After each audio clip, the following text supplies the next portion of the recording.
Hello and welcome to the African Hall of the International Conference Center, Abuja, venue of Nigeria's 2015 presidential debates under the aegis of the Nigeria Elections Debate Group, NEDG. This is the first session of the presidential debates. It is now my pleasure to invite to the stage the presidential candidates that are taking part in this first session.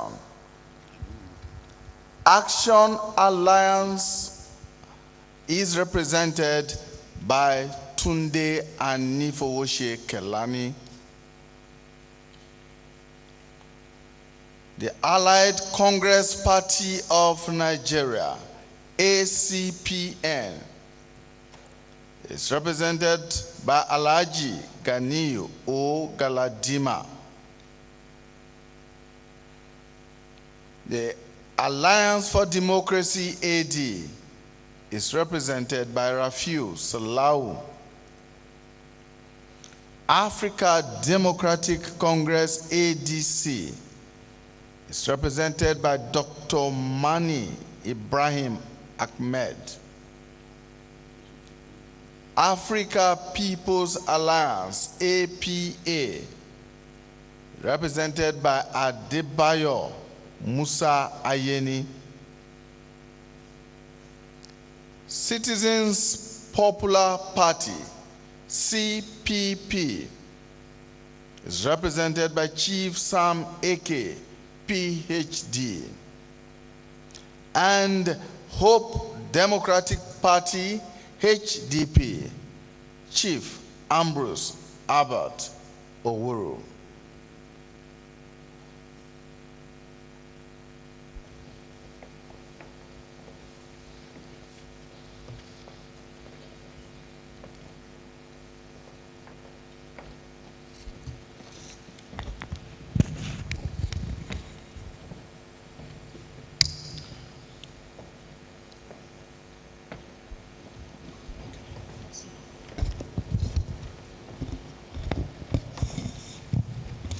Welcome, gentlemen.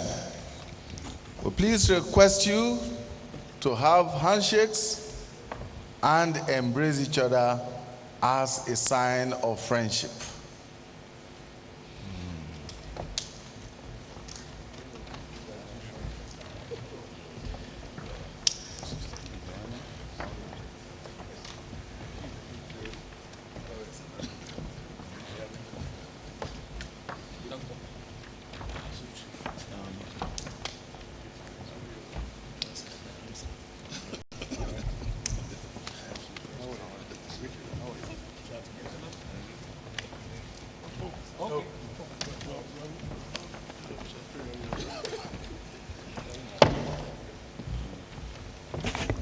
Thank you so very much.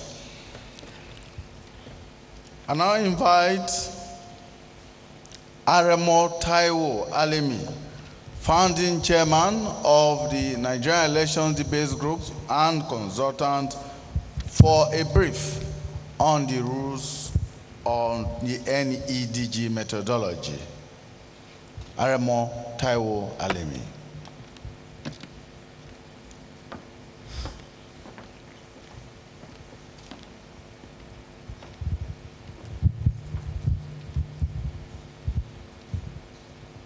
Good afternoon from the Africa Hall of the International Conference Center, Abuja.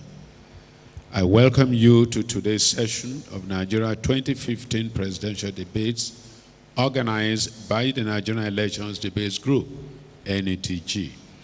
My name is Taiwo Alimi, NEDG, Debates Format and Rules Working Committee. For purposes of clarity, NEDG is non-partisan, non-political, and independent, designed to ensure that political debates become a permanent feature of Nigeria's democracy and electoral process. NEDG has a board of trustees with Mr. Shola Omole, DGNTA, as chairman. We are happy to say that the Nigerian Elections Debates Group is the largest, most credible, and most experienced debate group in Nigeria and Africa, and our activities have attracted the attention of the international community. The debates will be issue-based and issue-driven, aimed at setting public agenda which may form the basis of policy formulation and direction of government, thus strengthening democracy in Nigeria. On this platform, no presidential candidate is allowed to endorse another candidate on any NEDG debate platform.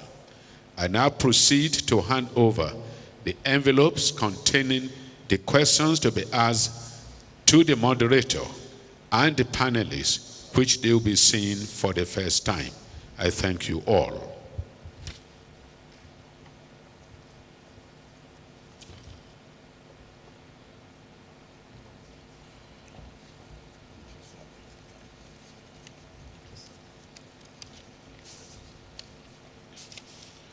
Thank you very much. Let us quickly now acquaint you with details and rules of this debate.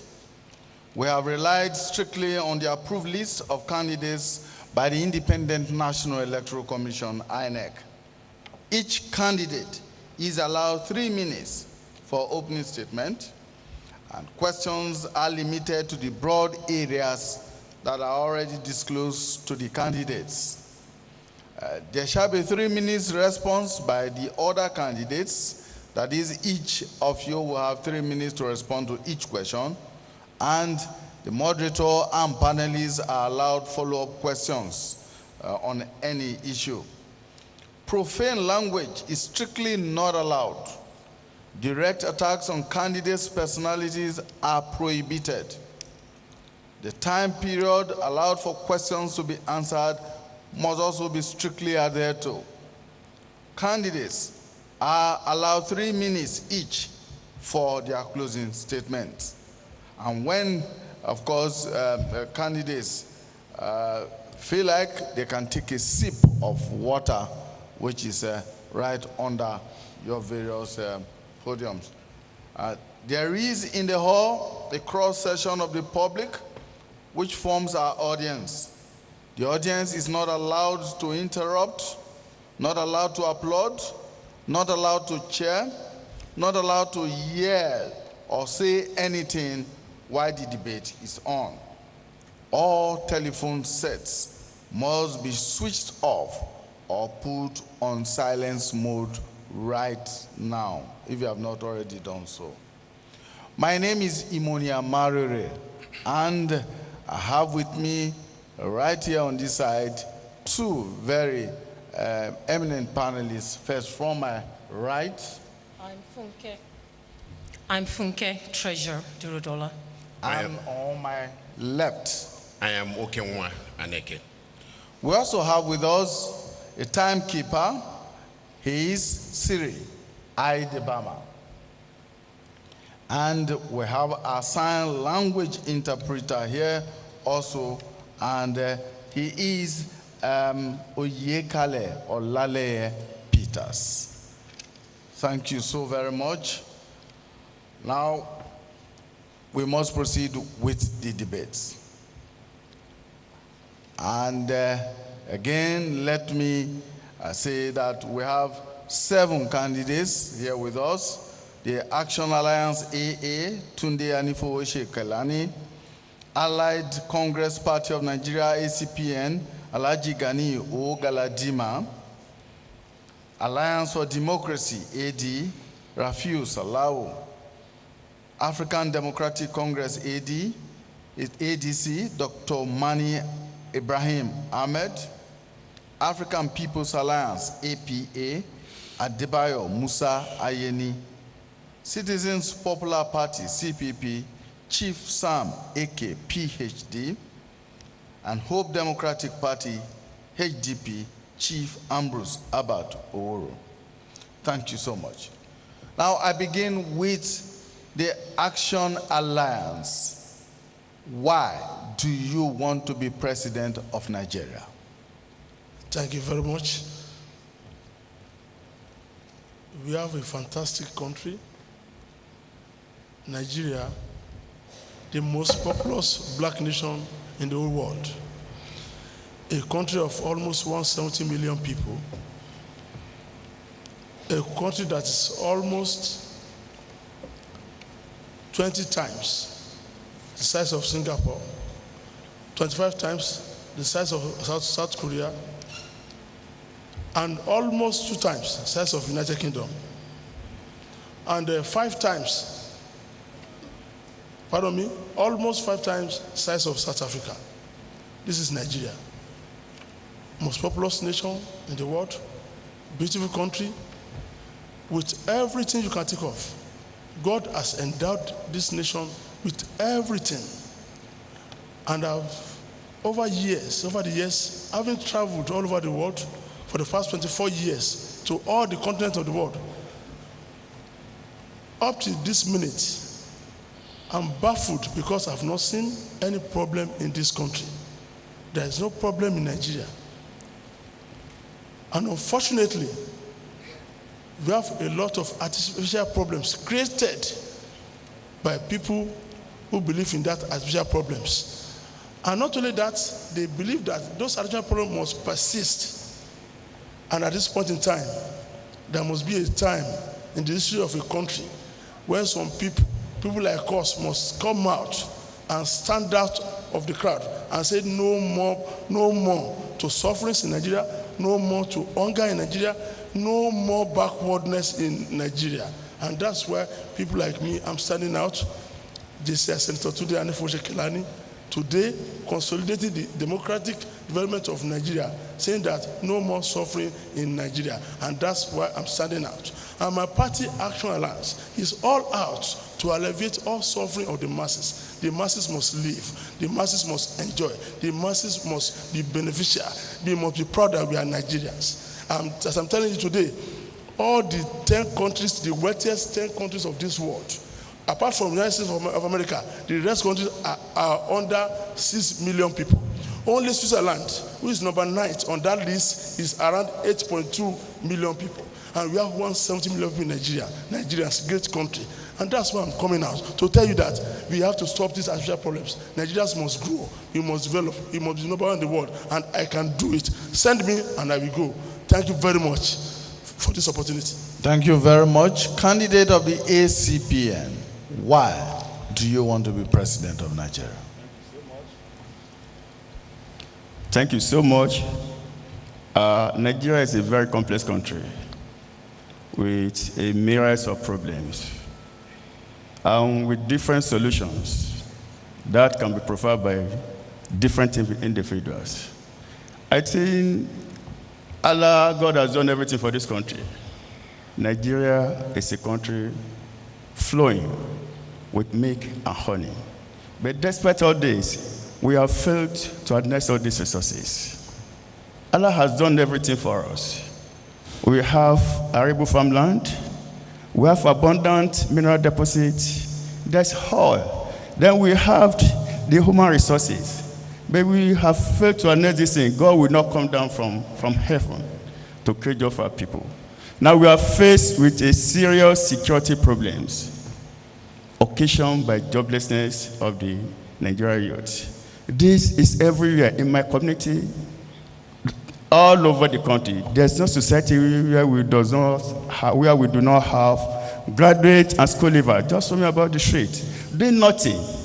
A hard man is the devil's for sure. And a hungry man, a hungry man.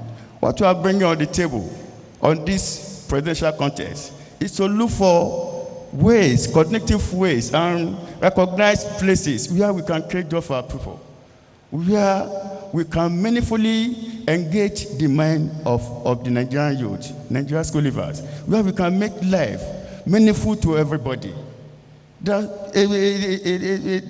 far as this experience is concerned, the position of Nigerians to public enterprises has been nothing to write home about. We don't consider government business as a business. So as a result of this, our party, the DCPN, is bringing on the contest the deregulation of critical sector of the Nigerian economy.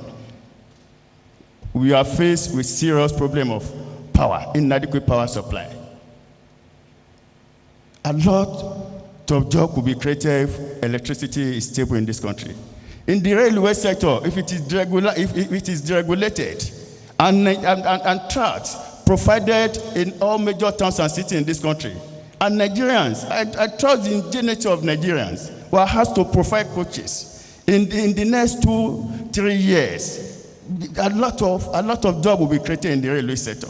Also in the petroleum sector, Nigeria as it is presently, we export petroleum, crude petroleum without adding any value to it. By so doing, we have create jobs in all these advanced countries to later return petroleum, to refine petroleum for profit. Our people are not benefit anything from this thing. So we return. Thank you very much. Candidate of the Alliance of AD, Alliance for Democracy. Thank you very much.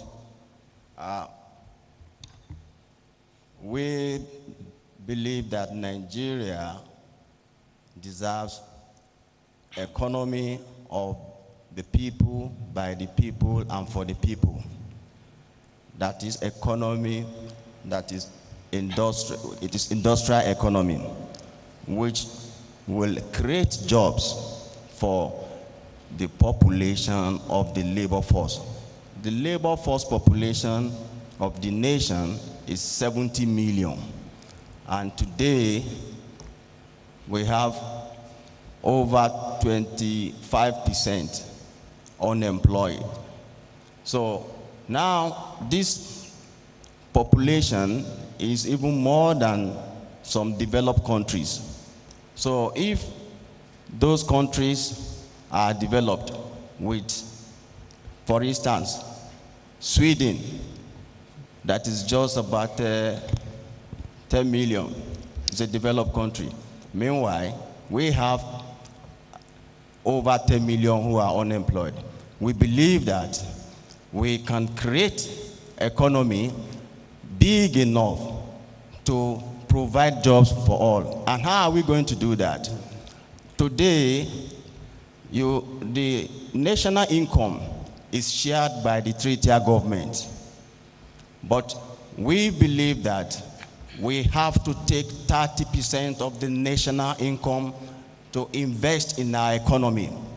And that is how we can expand our economy, and we will no more have this experience of unemployment rate. So we are going to create jobs by expanding the economy of the nation. Unfortunately, for the past 50 years, we have been going about with economy of 20 million population in a nation of over 100 million. So today, we are coming in to establish an economy that will definitely take care of the 70 million population of the labor force. So with that, there will be jobs, and then we are also going to create the institute that will train and retrain the labor force to ensure that they are productive for the industrial sector of the economy. We are coming with an economy that we will be the role model of Africa, and the whole Africa will see Nigeria as the point of getting all the products needed. So export will be the major area of our economy when we come in. Thank you very much. Candidate of the ADC. Yes, Nigeria is surely a very blessed country. There is no doubt about that. We have enormous oil and gas resources. We have a lot of water resources as well as our landmass. But the greatest gift of this country is surely not in these natural resources per se. The greatest gift here is in you and I, in our numbers. The 170 million people and plus that exist here in Nigeria. Today, I stand here as someone who is representing a very large portion of that huge population in Nigeria that has been denied so many opportunities through the years. A lot of us have had cause to worry as regards what we should do to move this country forward. My party prompted me to contest on the grounds that I was able to convince them, as I'm trying to convince Nigerians today, that investing in our human resource, investing in the people, investing in our human capital will certainly be the way forward. Now, many countries in the world have done that. And part of what we intend to do in the African Democratic Congress is to put resources in our educational sector. I have spent 41 years of my existence in the classroom, either as a student or a teacher, a lecturer, and most recently as a university administrator. I know what the problems are. I know very well that if we are able to transform the people of this country to be knowledgeable enough that they can fit properly into a knowledge economy that is what is driving the world today, we will move forward. Just like it's been said in the Bible, seek ye the kingdom of God and every other thing shall be added unto it. I strongly believe that if we fix the educational system in Nigeria, every other problem will follow suit. The problem of unemployment, the problem of diversification of the economy, the problem of insecurity, the problems of corruption, and what have you. So we intend to cut down on the excesses of government. We intend to put more money into capital expenditure in education. We intend to do that as well as so many other things that will bring about an improvement in the facilities and infrastructure for education, an improvement in the spaces, particularly for the deprived groups in the north and in the southeast, as well as improving on teacher remuneration. I strongly believe that if we turn the educational system around, we'll turn the country around. Thank you very much. Candidate of the African People's Alliance, why do you want to be president of Nigeria? Let me thank the organizers of this program for giving us the great opportunity to address the world today. I also congratulate my contestants for coming to the board. My coming into this race was very divine, in the sense that all those who contested on the platform of my party stepped down for me on the 8th of December to take up the leadership of the party and become the President of the Federal Republic of Nigeria. The reasons are not far-fetched. For example, I started administration at the age of 21 when I was appointed or co-opted into the Nigerian Armed Forces probe panel to probe the Nigerian Air Force. I was then a staff of the Ministry of Defense in Lagos at the age of 21. I had my colleagues then. We had Ijere was our secretary, Pokima was there, and so many other people were there, including some governors, past governors. I was not found wanting. I became youngest commissioner in agriculture at the age of 35 in the old Ondo state, and changed the food basket of that state from 3% to 74% within 2 years. I was given a letter of commendation as the best agricultural commissioner in the whole of Nigeria. 2 years after, at the age of 36, I became the civilian deputy governor of the old Ondo state. And I did so many other things at that period. I think I've also been in government in and out and been advising government in and out. I discovered that the lapses in Nigerian leadership require not only the experience of somebody who has started very young in administration and who has not been found wanting. I was a deputy governor who will get my monthly stipend and issue receipts for all items procured in the government house and return cash and receipt back to the treasury. before I left office throughout my tenure. So in terms of honesty, I stand to correct the problem of dishonesty in this country by personal example and by history of my life. Again, I discovered... Thank you very much. Sorry. It's now the turn of the candidate of the Citizens Popular Party, CPP. Why do you want to lead Nigeria? Why I want to be the president of Nigeria is because I know there are problems to be solved in this country, and I'm offering myself based on the fact that I have been nominated by my political party, the Citizens Popular Party. And I know that I'm very qualified and I have the strong way to deliver on the dividends of democracy. And my main objective is anchored on the Constitution, the Manifesto of Citizens Popular Party, which centers on the Constitution of the Federal Republic of Nigeria, Section 14. That the main responsibility of government is to provide security and at the same time giving an enabling environment for business and enterprise to flow freely.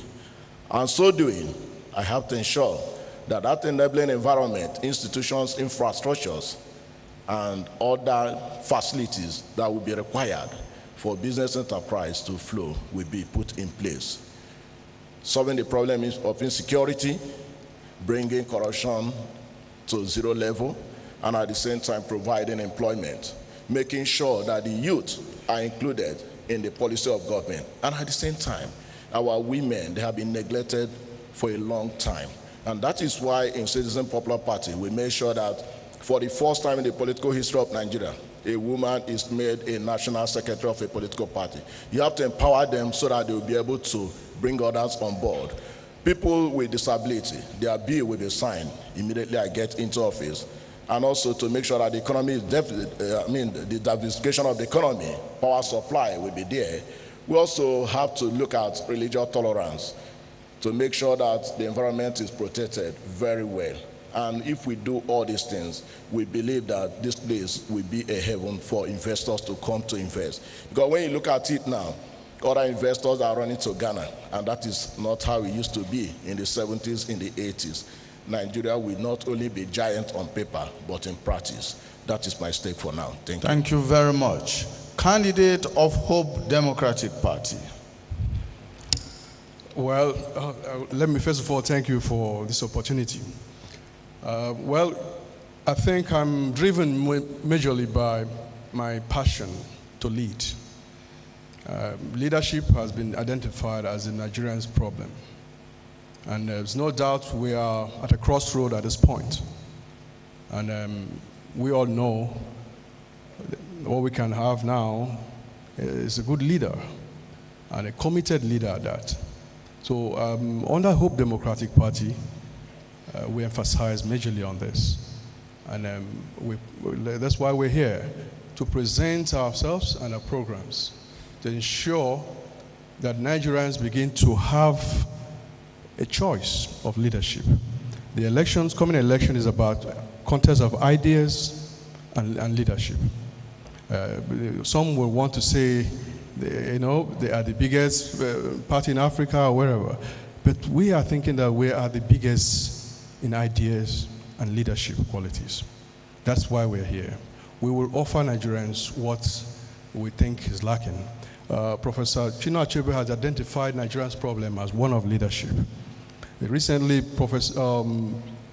Bishop Kuka identified saying that leadership is our problem. So what Nigerians need to do is look amongst the contestants and see who amongst them exemplified a good leader. And that's what we are praying. The Nigerian founding fathers, Ahmadu Bello, Azikiwe, and Awolowo, they all gave us an independent Nigeria. But what we need now is to create a new Nigeria through new leadership that will secure the future of our children. And that's what we offer. We will want to see how we transform in true terms this country. A leadership that will be, model like the Singapore you have, which got independence in 1965, 5 years after Nigeria. Today, it is in the first world. We are still crawling behind. So we need to have people who are committed to leadership. I have been involved in this. We have created even a foundation on leadership. We have got programs that have brought about creating new leadership and young future leaders in Africa. So I am the best you can talk, present at this point.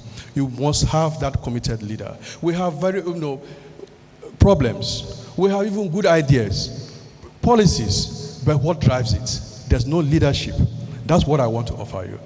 Late Awolowo said, give me 3 months, but I'm asking Nigerians to give me 24 hours. Nigeria will be in a good place. Thank you very much. Thank you very much. You have the next question, Okenwa, and it is for the ACPN. Thank you very much. In your opening speeches, quite a number of issues came up, including that of electricity generation and distribution in Nigeria. But we need more of substance, not promises now. What do you intend to do to give us adequate power generation and distribution to guarantee steady power supply in Nigeria, which we think is a stimulant for industrialization that you raised in the course of your speeches? Power is central to whatever we wanted to do in this country. If there's no power, industries will not want to come and set up factories here. Due to insufficient power supply, most of the factories that are in Nigeria have relocated to neighboring countries. Go to Gwerede in Lagos State. Most of the factories have been turned to torches. You see, the issue of the solution to power is not the approach that the government, successive government in Nigeria have been provided to it. This government has spent so much money on power, but the effort has been frustrated and sabotaged. So I want to say that the only solution that you are bringing on board to ensure stability in electricity generation, transmission, distribution in Nigeria is the deregulation of the sector. In the Constitution, power is in the concurrent legislative list. Why must it always be a central issue? Why must we continue to spend so much money in the venture that Nigerians are not benefiting anything from it? What you are bringing to the table is the decentralization of power in Nigeria. We, our party, the ACPN government, will ensure that each state of the federation establish its own power plant. It's not compulsory for us to have a very big plant. You can have a medium plant, small plant. That it is unwise, unreasonable for us to set a power plant that will be powered by gas from Bayelsa or River State in Lagos. Now, on a daily basis, pipelines are being vandalized. What we do is to ensure that each state generates its own power. Then we will support the entrepreneurs, then give room to private individuals and companies to ensure that Nigerians have electricity. It is in the Constitution of Nigeria. Thank you so much. Thank you very much, candidate of AG. How do you intend to solve the problem of adequate power supply in Nigeria? That's the question. Yes, thank you. We see power as an industry, just like other industries, that we are going to really encourage Nigerians to be entrepreneurs so that they can be they can help the nation to produce most of the products needed. Now, power. Like I said, 30% of national income will go into investment in the economy. So that will give Nigerians who have experience in producing power based on their working experience, because some of them have worked with NEPA when it was NEPA, and up to now, some of them are still working. They have the experience to produce the energy. Unfortunately, they do not have the capital goods, and they do not have the capital finance to be able to establish the industries that will enable them to produce. So now, before 2 years in our own administration, Nigeria will have more than what we need as. We want to diversify on the sources of electricity. We also want to decentralize the distribution network. Diversifying here means we'll have to look at alternative sources of energy. There are cleaner and renewable sources of energy from the abundance that we have here in Nigeria. Solar energy is one area we'll want to invest in, particularly with the abundant sunshine here in Nigeria. We also want to look at wind as well as tidal energy.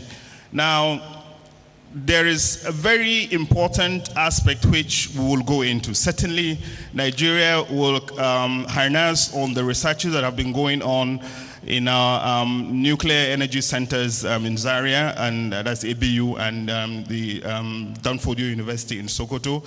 We will certainly go into nuclear energy for peaceful means and for the production of the kind of power we want. Today, we are generating between 3,000 and 4,000 megawatts. In essence, what we need is about 170,000 megawatts, going by the level of electricity trickled to the different states through the national grid.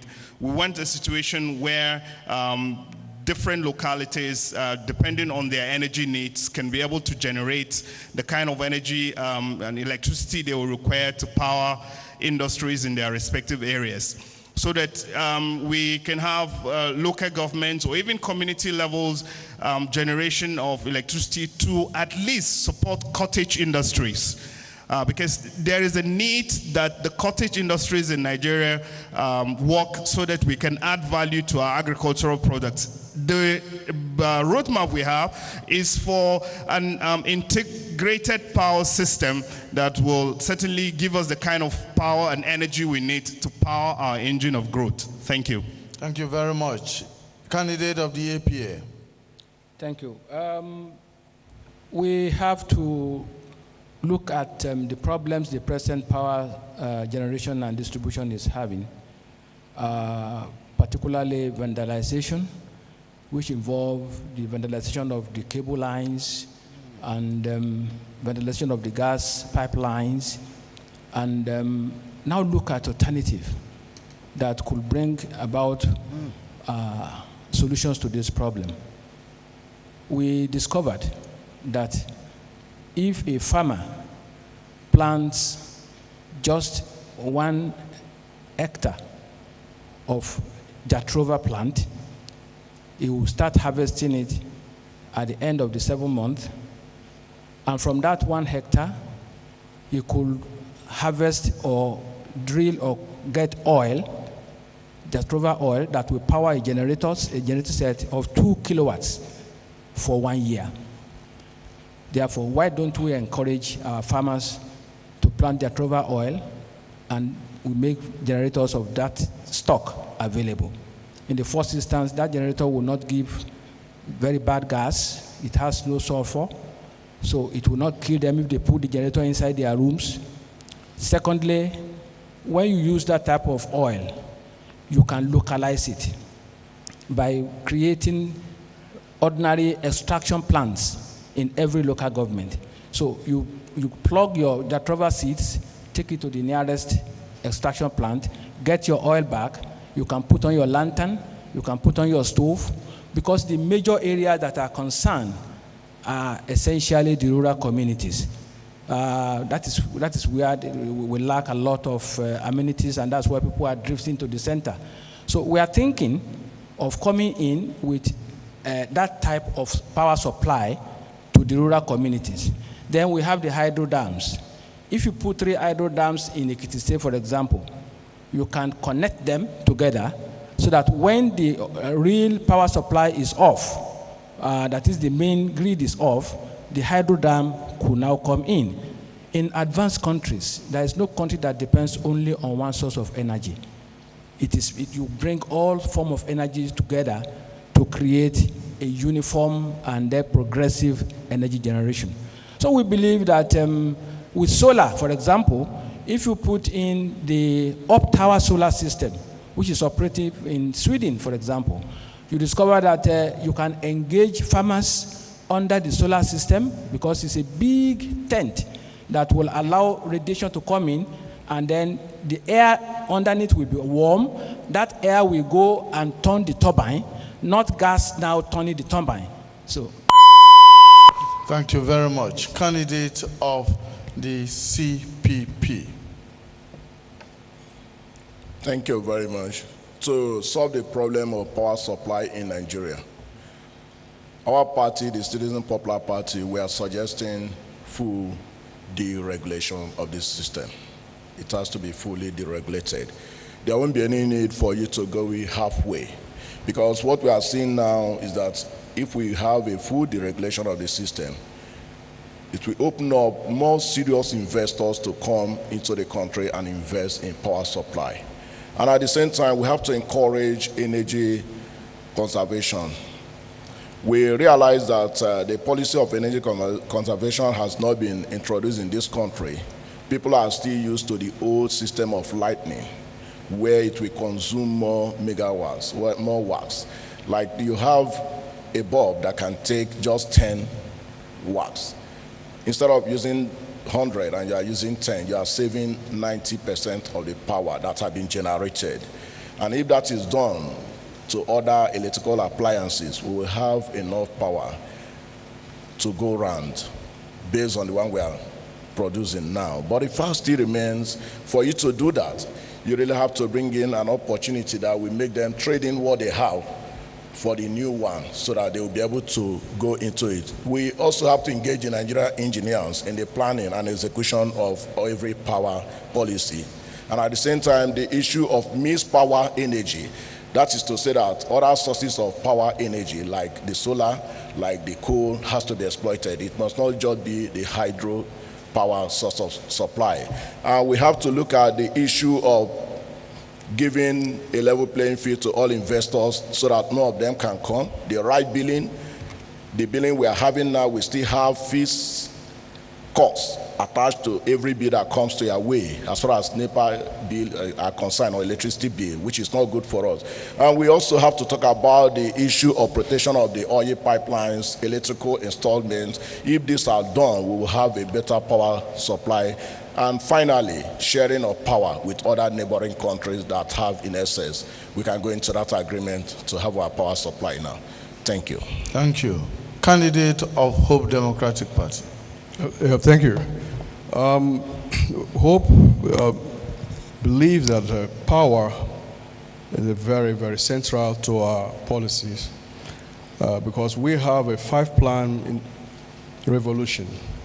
And one of the key item on this is industrial revolution. And we place very high emphasis on power generation. Nigeria cannot be offered less, as we have seen today. And there's no justifiable reason to give Nigerians this sort of treatment over the years. There's no reason, except that we will tackle head-on the issue of corruption in that system. We will ensure that there's no corrupt practices at all, and that Nigeria returns back to normal ways so that we can have the power we need. And then we will now embark on the programs we have, because there's no sense in bringing all the beautiful programs when the system is corrupted. And this is one of the reasons why we will place emphasis on corruption, in the power system, so that power generation will not only be about what we say today. A lot have been said, and we have done some studies on even coal power generation. A lot have been said about solar system. We will, through the industrial revolution, ensure these things are produced locally so that it becomes available to Nigerians. It's produced locally, it not becomes an issue. It's something you can fall back to as a people. You do not need to wait for the national grid to have your. We have a lot of things have moved on. Power infrastructure should be one of the areas Nigerian government should emphasize on, because the size we have and the number of business that we ought to have, we cannot do less. It's robbing off of all manner of investments in this country, and of course job employment, because power has a multiplier effect. It goes around all, it eliminates unemployment. So we will place emphasis on solar, we'll place emphasis on coal, we'll place emphasis on even the wind power generations. We will encourage local entrepreneurs to invest in these areas and deregulate this the system, and ensure that Nigerians have over, if you like, 50,000 megawatts. They deserve it. We will encourage, through the regulations, we will encourage the states to take charge of some of these areas to ensure that they themselves are in control. What we have today is not acceptable. It cannot be centralized and expect no vandalization as it's going on. Thank you. Thank you so much. Candidate of the Action Alliance. Thank you very much. Why are we where we are today? And will anybody tell us, or even tell me, that Nigeria, we don't have resources to provide solutions to this power problem? It's a big lie. We have the resources, we have everything that we can put in place to solve problem of power in Nigeria. Where are we today? Our hydro dam have about 16 blades. As of today, how many blades are working there? Maybe 4. What is the problem? What's wrong with other 12? Why are they not working? I mean, what is stopping them from working? So I'm starting from where we are, because if you don't know where you are going, you must know where you are coming from. So where are we coming from in this power sector, even before we go? And the founder of this power, the man that brought the idea of power to the world, Michael Faraday, brought out 8 types of power production. How many are we using in Nigeria as of today? We have 8 types, 8 models that we can use. But now, as I was saying, from where we are today, if in the last 2 months, the federal government has given about 300 billion to the power company for them to revamp power as a loan from the central bank, and they are going to pay back in 10 years' time with just 10%. Too cheap. Now, do you want to tell us that we should not start from there, that before the end of this year, there must be full-time, non-erratic power supply in the whole country from the start, from where we are? Before we now move to other sector, decentralizing this power, going to solar, going to wind, going to all these areas, that all those things that we can do in Nigeria. So it baffles me a lot, because I always see success. I always see way out. I always see solution. Because I see that these are just some people just sit down somewhere. Let's continue to create problem for these Nigerians. Let them talk that there's power problem. When we have enough resources, enough talent, the youth of this country are ready, and in this power sector alone, we can generate millions of jobs now. If you want to centralize power to all states, local government, whatever and whatever, and power has to be in 3-fold: generation, transmission, and distribution. It's not enough to just generate power in your bedroom, but how do we transmit this power, and how do we distribute this power? All these are holistic that we need to know. This is Nigeria. It's not a country that of 5 million people, 6 million people. We have everything in abundance. And I want to assure you, if I become president of this country, before the end of 2015, there will be full power generation in Nigeria. Thank you very much. Thank you very much. Funke Treasure, you have the next question. Yes, and my question is to the candidates from the AD. You talked about the economy of the people, by the people, for the people. You also talked about industrial economy. Now, Nigeria loses about 400,000 barrels of oil a day to oil theft, pipeline vandalism, and related criminal vices in the oil sector. What drastic approach will you apply to reverse this disturbing trend, in order to plug the leakages and boost the economy? Yes, thank you. What we are experiencing in the oil and gas industry is as a result of unemployment. And what we are going to do when we come in is to ensure that we create jobs for all. And like I said, we have this idea of sharing the national income between the three-tier governments, and that will be 70%. The 30% will be for the investment in the economy. So that will expand the industrial sector of the economy, whereby agriculture as an industry, tourism, construction, all others will now be expanded. So there will be jobs for Nigerians. So if there are jobs, nobody will go and start destroying the pipelines. So we need to ensure that we have jobs available. It's as a result of not having anything to do. That is why they now focus their minds on destroying the pipelines and then stealing the oil product. So we are giving the nation that assurance that with our labor force of 70 million population, the jobs that we create based on the expansion of the industrial sector of the economy will create more jobs than even the labor force. So Nigerians will now have that opportunity they had before, whereby you decide which company do you want to work with. You have 3 employment letters. Then you decide, I prefer to work in Lagos or in Abuja or in Port Harcourt. So we are getting to that level because we have seen that our economy is so small compared to the size of the labor force and the population.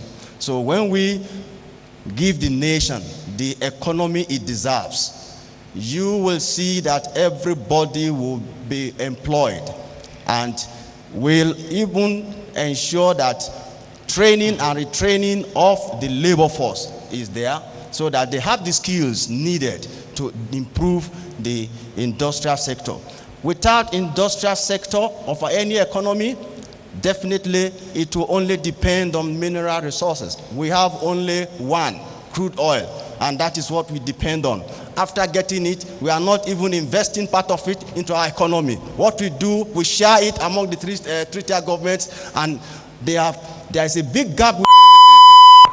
Thank you very much. Candidate of the ADC, how do you intend to tackle the problem or the challenge of oil theft, a situation where Nigeria is said to lose 400,000 barrels of crude on a daily basis? Now, if you look at the quantity of crude we're talking about, is quite enormous. It's something that no ordinary person, whether Nigerian or foreigner, can do. It's some of the most powerful and big people in this country that are involved in oil bunkering. There was a problem in Sierra Leone when they discovered that illicit diamond was going into the international market. And in order to stop all the negativities that came with the trade in illicit diamond, an international process was put in place. It was called the Kimberley process. It traces every piece of diamond from production to the cutting and manufacturing and to the final buyer. We can do the same with our oil. We can start a process that will trace every stolen oil from Nigeria, and then people that are buying it will be made not to buy it, because the stealing of the oil certainly comes with a lot of blood in it. We have seen the kind of insurgency and problems that came from the Niger Delta as a result of such things. So Nigeria, under our government of the African Democratic Congress, will certainly get the support of the international community to stop the big people in this country from stealing the oil. Now, pipeline vandals are there. At most, maybe they take a tanker or two. A tanker is 33,000 liters. It's not much. So once we're able to tackle the big problem, show example there, no matter which person, no matter how highly placed they are in this country, that are involved in this and are brought to book, and the international community gives us the support, a lot of those billions of dollars that we're losing on a daily basis will now be channeled back into the economy. And like I've said, it will go into education, our classroom, our infrastructure. Part of the problem in this country certainly is corruption. And the more people talk about the issues, the better. So we're going to put that in place. And we are hopeful that within a very short time, we'll be able to tackle the problem of oil bunkering in this country. Thank you so much. Candidate of APA. Thank you. The problem of oil bunkering and gas pipe vandalization is a very serious one, in the sense that it is easy to trace those who are doing this job all the time. So the first thing is to install security networks along the lines that will not be known to those who do this job. And once those networks are in place and you can capture one or two of them that are being caught in the process, you will discover that they will run away. And the big men behind all those things will whistle out. They will not want to send those thieves to go and do the job. Secondly, the problem of joblessness in the Niger Delta and Nigeria as a whole. If the restlessness of the youth there are being taken care of, then we will have that problem reduced. For instance, there is a town we call Nisisioken at the Ogale, that is a region in the where the Niger Delta, where the shell was actually producing the oil before.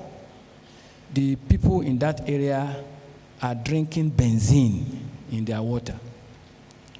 As a government, we have to take it very serious.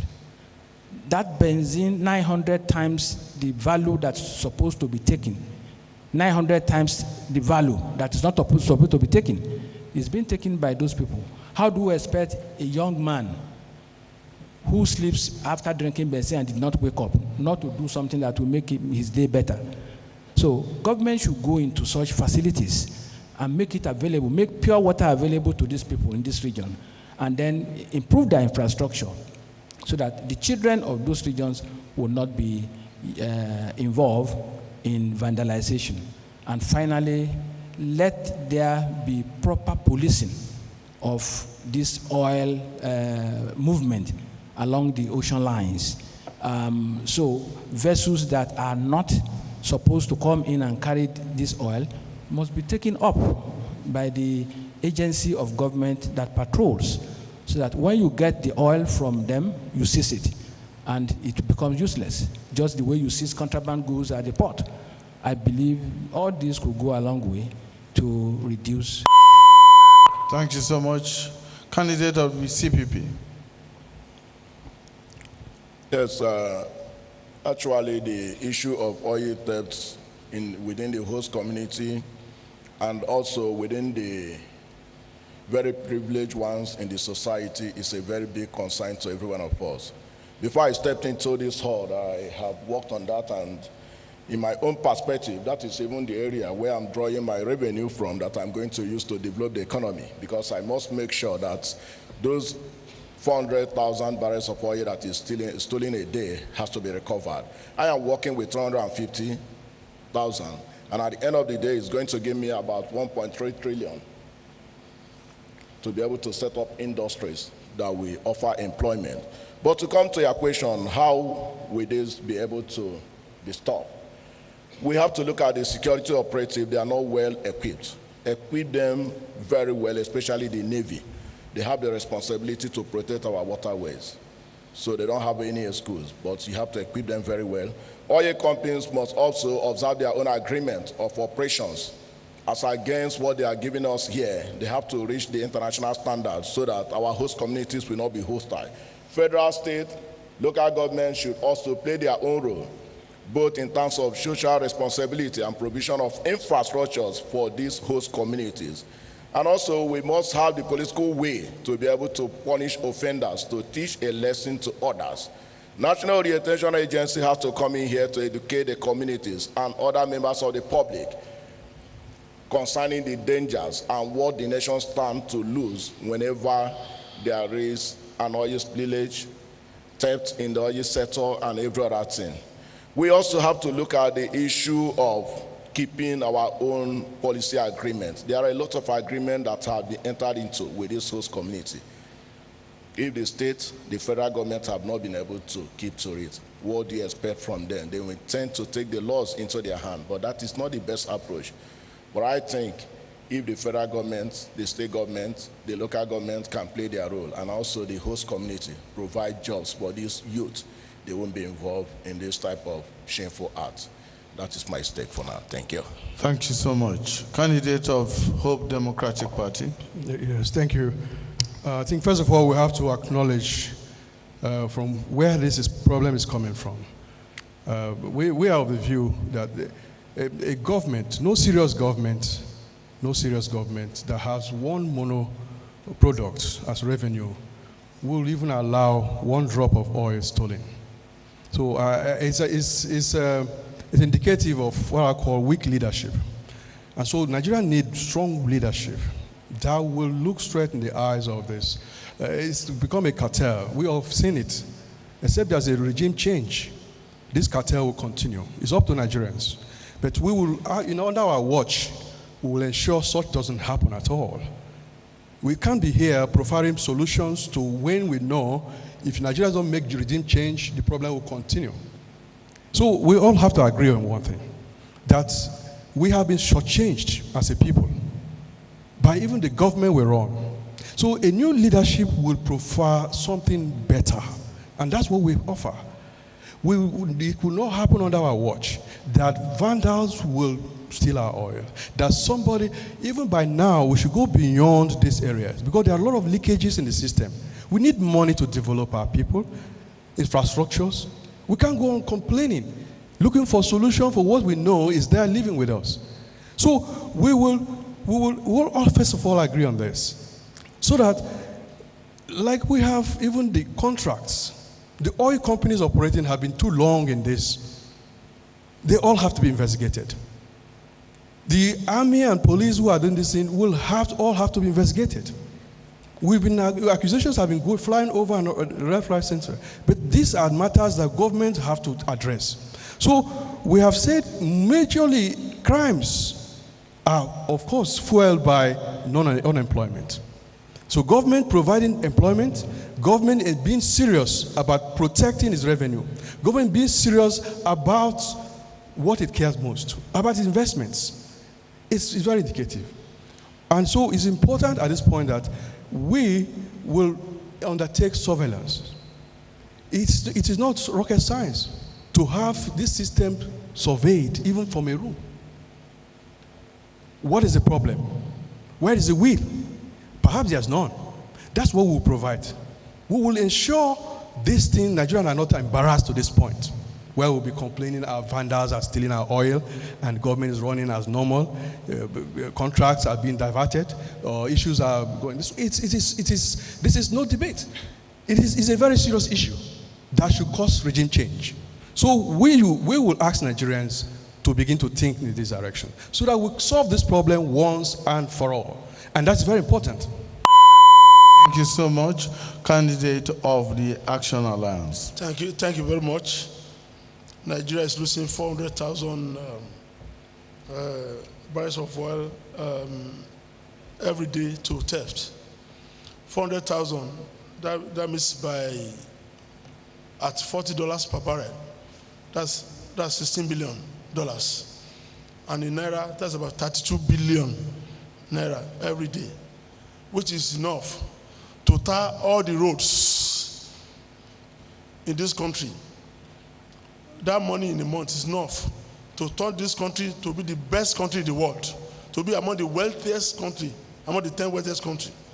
Now, what baffles me again is that at times we Nigerians, we talk as if this country we are talking about is next country. Oil theft. Who are the thefts? Who are the thieves? Where are they?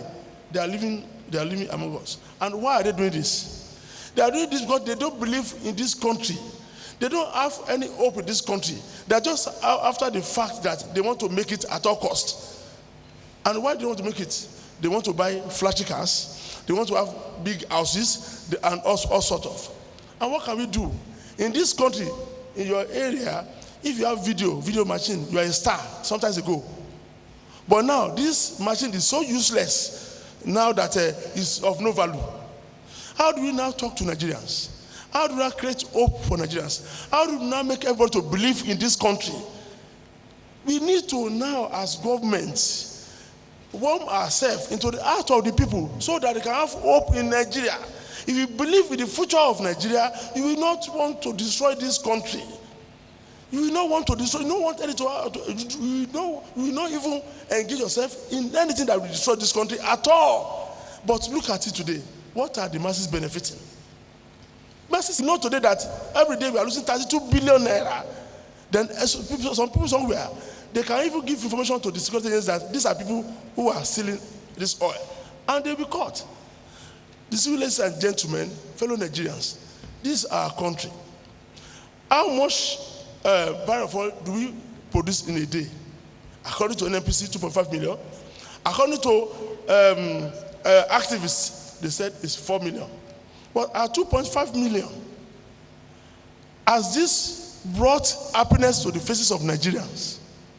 By the time we do all this, we have to disemphasize so many things that we do. I mean, what we carry about in the country. Nigeria, we have to be focused on our country. This area of oil is something that is very, very important and is there to our heart. On this note, I believe that we cure and we solve the problem of theft in Nigeria. Thank you. Thank you so much. Candidate of ACPN. The problem of oil theft, oil bunkering, and other social vices are the same because they are vices. They are crime against the nation. But I must say that sometimes we only look at problems. We don't look at the causation. In the Niger Delta, all the oil resources of the country are derived from there. They face a lot of problems. Problem of environmental degradation. Some of them cannot even farm because the environment has been polluted. The children are frustrated. No job. There's derivation in the midst of plenty. So I want to say that the circumstances of the country force them into crime. And until something is done urgently to redress the situation. In the last 30, 40 years, there was nothing like oil theft or oil bunkering. No kidnapping. But until the Nigeria miss it, there's no job. And I said it earlier that a hungry man is an angry man. Somebody must survive. And it is the responsibility of government to do something about this thing. We are exporting petroleum products without adding any value to it. We import petroleum spirits. We had 4 refineries. No one is working. And due to the ingenuity of our citizens, go to the creeks. They have created local refineries. On a daily basis, the equipment have been destroyed. How do you want the people to survive? If all means are blocked, people will always look for a way out. So the SCPN government, empowered by the special grace of God, will ensure the participation of the Nigeria in the economy of this country. The downstream sector of the petroleum industry will be deregulated. And all the creeks, all the local refineries in Nigeria will be encouraged and will increase their capacity.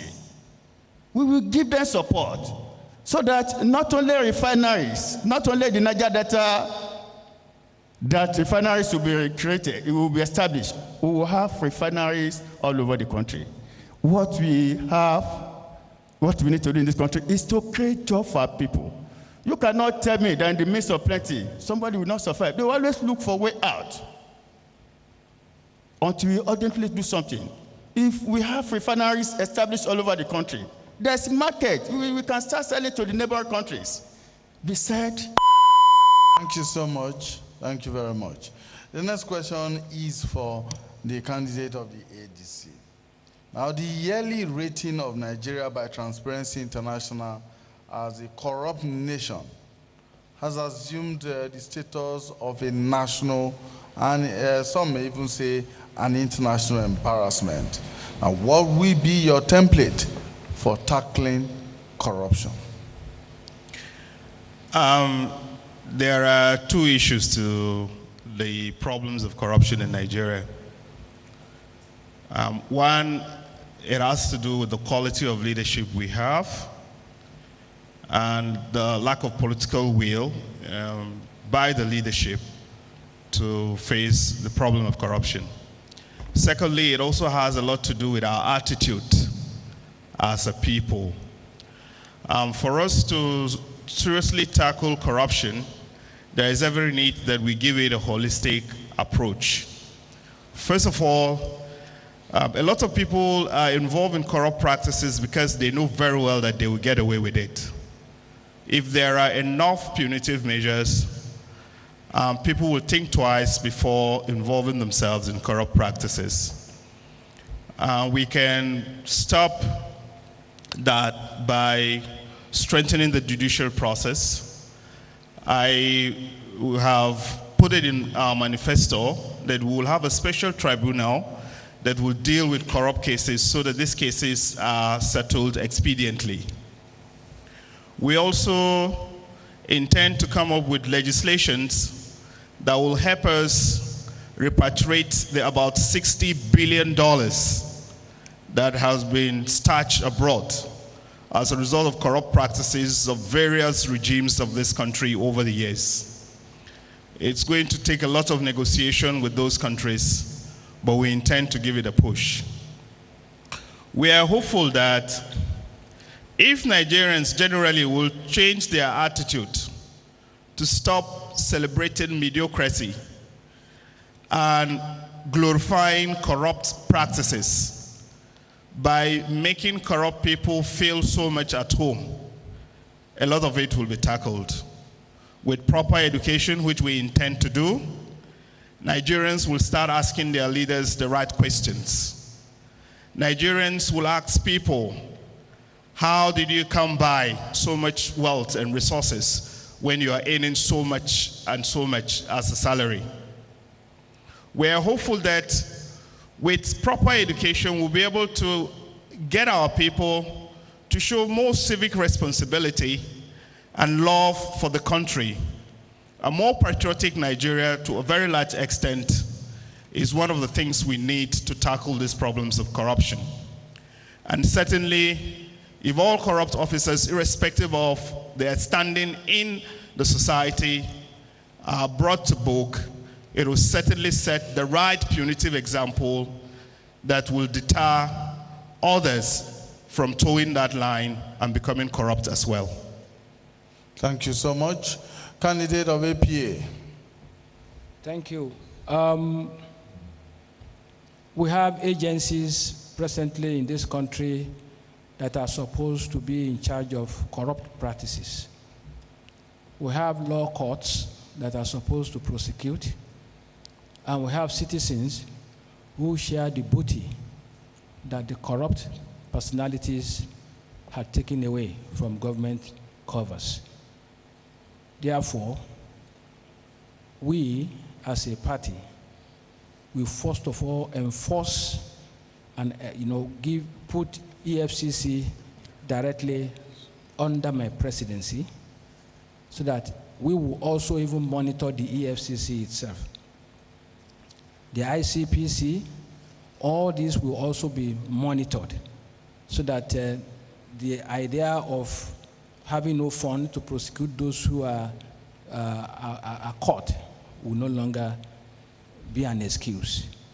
Secondly, as we speak, there are over 38,000 court cases in federal high courts in this country waiting for judgment. There are over 5,000 appeal cases waiting for judgment. And in the process, some of the issues raised are forgotten. In the process, witnesses die. And therefore, people go away with corrupt practices due to the bad judicial or weak judicial system. We will strengthen the judicial system. More judges will be appointed, cases will be heard expeditiously, and then they will make sure that they give decisions on such cases to serve as deterrent to those who may want to practice such activities in the country. And finally, those who enjoy this booty at the end of the day will be through normal process, will be deprived of it. We will take all their assets and will take all the funds that they have embezzled, so that they go back to square one. Public will see them as what they are supposed to be. And personal example of leadership must come into action. The president, as the president, I promise you that I will be very moderate, and I will promise you that I will declare my assets just as I did 25 years ago. And I will do so with all sense of responsibility. Let all officers do so. And therefore, there will be no room for you to come back and tell us that this is what you are. After 2, 3, 4 years in office, people will say, no, you are not, because there is already paper on the ground to show. So I believe that Nigeria will have a mindset that we have to change. Even children, we have to be taught. Thank you so much. Candidate of the CPP. Yes, the problem of corruption is very serious one, and we have to tackle it with that seriousness. But in doing so, I must say that the rule of law must be followed, because we are in a democratic setting. For the rule of law to be followed, our laws concerning corruption is highly obsolete. The National Assembly and the state assemblies, they have to wake up from their slumbers to give us proactive laws that can pin down corrupt leaders. Once that is done, that will be the starting point. And as the President of the Federal Republic of Nigeria, come May 29, I don't just have to walk to the Code of Bureau just to declare my assets. I have to make it public. I asked you, if you are aware that I have 10 million naira when I'm going in as a president, and at the end of the day, and I'm having $1 billion, I should be able to reconcile how I come about that. Publication of statement of account by all agencies, empowering of EFCC and ICPC Code of Conduct Bureau, and also making sure that credible leaders in our society are highly recognized. We will also talk to our traditional leaders not to honor corrupt leaders in this country. By so doing, here will be a very safe place for every one of us. Everybody that has to be appointed to serve under my cabinet, you will follow the same method that I will follow, and that is making your assets public. Because once the head is not corrupt, it will not be possible for his subordinate to start stealing money. And at the same time, as a man that has a strong political way to deliver, I wouldn't mind to step on any person's toes once I am within the ambit of the law to make sure that the issue of corruption is addressed. That is to say that the political way to do it, to make sure that everyone that is corrupt is arrested, prosecuted, and at the same time to feel the full wrath of the law is there. And with that, corruption will be a thing of the past. Thank you. Thank you so much, CPP. Now is the turn of Hope Democratic Party. Yeah, thank you. We in Hope, we have zero tolerance to corruption. It's one of our cardinal agenda. Well, like I mentioned here, we have 5-plan revolution. And one of it is ethical revolution.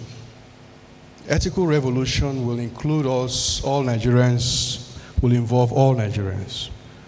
We will ensure that there are proper education on this area so that Nigerians will know we are way out of line.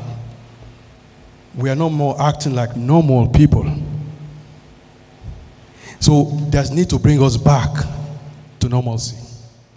There's need to know that you have to pay allegiance to government. You don't steal government fund. How did our friends, the Asians, develop? They were all third world countries. They started with us. But today they are first world. China is one of the most strongest economies in the world. But they started with us. Singapore did the same. What was their magic? They didn't tolerate corruption. Till today, some of the people who still are hanged. You don't go with government fund. So I do not see how a government, a third world country, with so much resources, would play down such important issue. That's where leadership comes. That's what we offer. Lee Kuan Yew of Singapore was a trained lawyer, British lawyer like me. He was so madly in love with leadership. He changed that country. Today, they don't even have oils, they have refineries more than we do. You all know it. So why do we tolerate this government? Why do we tolerate people who will, people who will toy with our future? All our wealth have gone. Our people's psyche have been destroyed. So we will have to reorientate Nigerians, bring them back to normal. We will emphasize on ensuring the court system works. EFCC or whatever it's called, it has to be reorganized or renamed. They have been funded. They must work in line with the international standard. Nobody escapes with fund. If you have funds abroad, you returned. If you don't, you lose all, including your families. We will at law sycophancy. That's the problem of Nigerians today. It has become an industry, sycophancy. You don't praise government in power. That's our policies. We want to bring it on board so that Nigerians will begin to be seen as normal people. We are not now. Let's be honest to ourselves.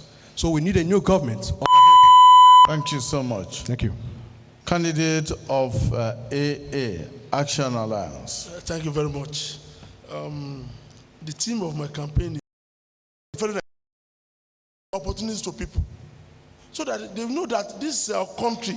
Everything belongs to you. You don't need to be corrupt for you to get anything. There are access. You have access, availabilities of everything, opportunities for all. A government must create opportunities for everyone. Ladies and gentlemen, if you see Nigerians rushing for food, not hungry. They are not sure what they are going to eat. At that point in time when they are rushing for food, not all of them are hungry. They just want to secure what they are going to eat at night or the following day. That's I have done the research and I've seen that Nigerians, not everybody is hungry, but they are not sure of tomorrow. When you are sure of this night, of tomorrow, you don't even care. You do your work diligently and you believe in one Nigeria. I love to give permanent technical solution to artificial problems of corruption. Let's look at the world. The freest economy in the world is Hong Kong, and they have 8% corruption, followed by Singapore, like 10%, and USA is around 50, freest economy in the world, and their corruption is 23%. Nigeria is around 75%. We need to talk to ourselves that we need this country. Stop this corruption. You don't need all this stress. You don't need all these volumes that we are put together. By the time we do this, people will not have interest in corruption again. These are the things we need to tackle. And believe me, ICPC, FCC, they need to work with the police. We are creating too many loopholes. On this note, we fight corruption to the last point. Thank you. Thank you very much. Candidate of the Allied Congress Party of Nigeria. Thank you. Corruption is endemic, and it has eaten deep into the fabric of our society. In Nigeria, nobody is a saint, because we are also part of the society. If you look at corruption in a context, you look at the cost of corruption. In some cases, government also encourage corruption by the type of assistance and support that we give to our institutions. The response of government institutions also encourage corruption, where you create scarcity. People want to corner at all costs. Now, most of our retired civil servants who have served this country meritoriously in all capacity are there. Pensions are not being paid. A civil servant where there is no social security, when a civil servant is not sure that when he is retired, he will get a house on his head. When he is tired, that his pension will be paid. He will want to secure his future. To stand up corruption, there must be social security. Civil servants must have access to mortgages.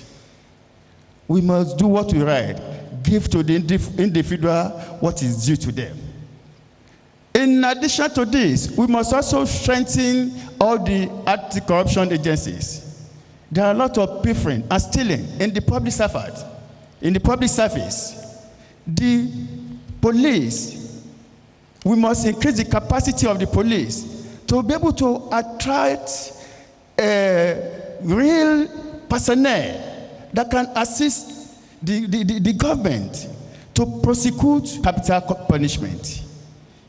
Before this period, China was one of the most corrupt nations. But now, when corruption was made a capital punishment, it has reduced to the barest minimum. And no individual cannot fight corruption in this country, except we all come together. We also need ethical revolution in our society to ensure that people who have served this country genuinely. Thank you very much. Candidate of AG. Yes. Corruption is the problem of our economy, which we all know. But fortunately, the economy we are bringing in will solve that problem of corruption. One, we are going to provide opportunities for all. So with opportunities, nobody will engage in corruption. That is it. Then also, we are going to empower all the institutions that are there to fight against corruption. So the police will be empowered so that they will be able to fight against corruption. Then we are going to use technology. Fortunately, technology is improving every day. The advanced technology now will make it impossible for anybody to engage in corruption. How? The banking system will now be what all the transactions will follow. We will not allow any personal transaction to exceed 200,000 naira. Every other business transaction will go through the banking system. And in the banking system, the purpose of transaction will be indicated, and there will be an organization of the government that will know all the transactions going on. So you cannot have 1 billion naira in your account without a reason for that money. So you must have rendered a service or product to enable you get, any amount in your account. So we will make sure that any method that you can adopt to steal the public funds.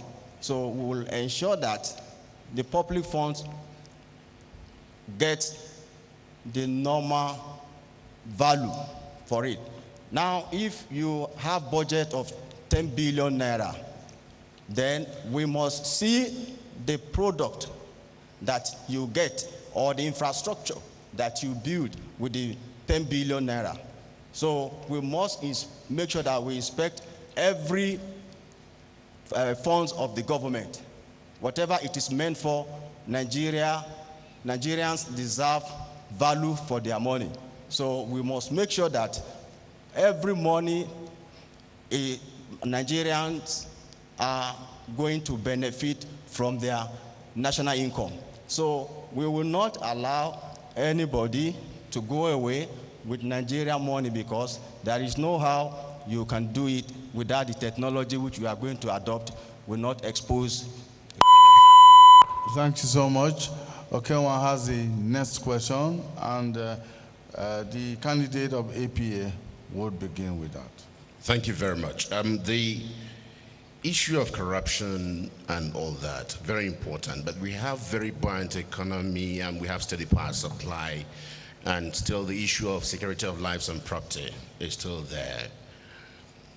I don't think it will be some Pyrrhic victory for the nation. So the question is, what strategic policy direction would you put in place to guarantee the security or safety of lives and property of Nigerians?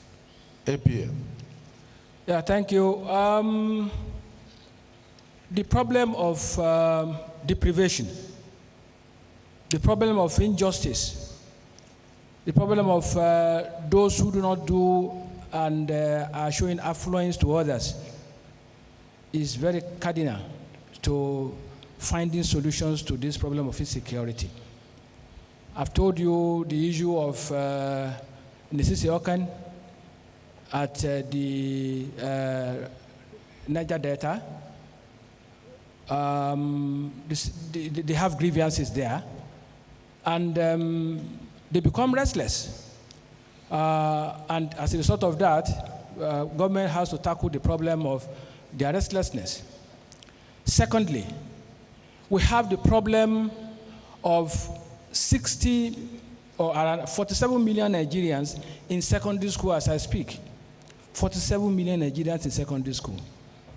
Only 10 million will graduate from secondary school, and therefore you have a pool of about 37 million Nigerian youths that are jobless. So the first thing you have to do to reduce this insurgency, so to say, so to call, is engage the youth, right from their prime age, from the educational sector. And I tell you, with just 1,000 hectares of land in every state of this federation, we will generate 1 million jobs for the youths of this country. That has been done before, but not to that scale. At the state level, we could expand it. Secondly, at the secondary school level, children who are psychomotive in their way of thinking, that is, they use their head and their hand together, will be encouraged to go into a trust technical government college at a very tender age. That is, we are going to reactivate the educational system so that children will go out and become self-reliant instead of becoming thugs in the hands of politicians and the radicalization of others. So these are few ways of making sure, face the educational sector, reduce those who are jobless, and make sure that those who are complaining of unfair share of what they produce are taken care of. Then you go to those in the north, and so on and so on. You see, the problem is that once you are able to encounter the source of these people that are causing problem, once you stop it, and they are no longer available, then problem of insecurity goes to sleep. Thank you very much. Candidate of CPP. Yes, the problem of insecurity is a very serious one, in the sense without security, there won't be a peaceful environment for the government to operate, even the individuals. But I have to really say, as a democratic person, that our law regarding terrorism is still somehow backward. The National Assembly never woke up from their slumber, not until we had a case of a Nigeria trying to track down the plane of the United States of America. So our National Assembly needs to do more in this area. There has to be law. that are so proactive so that these laws can be enforceable. And at the same time, the leaders must have the political will. It matters a lot to prosecute offenders. There are issues of bombings here and there. For how many years running now, they have not been prosecuted. We have not heard of somebody that is behind the bar for being convicted. And at the same time, we are suggesting that it is high time state police comes into being because they know the terrain. The National Youth Service, their program has to be extended to 2 years, an optional of an additional year to be able to equip them with armed training in case there is need for them to be called upon to rescue the nation.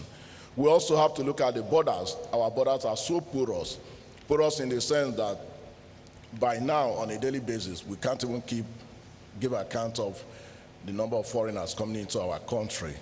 Our religious leaders have to do a lot in this aspect because some of these things are sparked off from religious point of view. National Orientation Agency, they have been sleeping. They have to be strengthened to do their work more.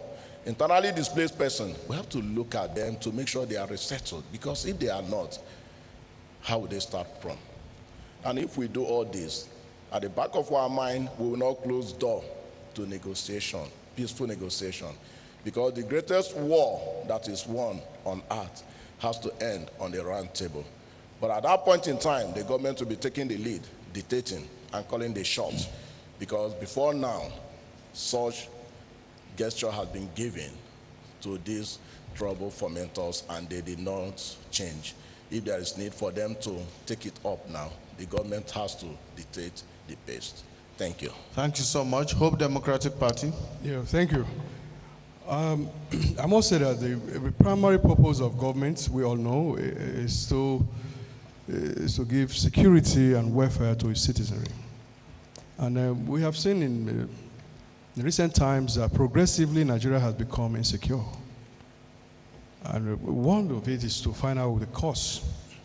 It started with agitations, which I think has been addressed half-heartedly. And it's gone on to, you have all myriad of problems now. Kidnapping. Before we used to have mere armed robbers. Kidnapping, insurgency, and all of that. Now we even have terrorism. What do? We need a strong government. So we propose to have the police strengthened, in fact, reorganized completely. The police force we have today have been reduced to their shadows. It doesn't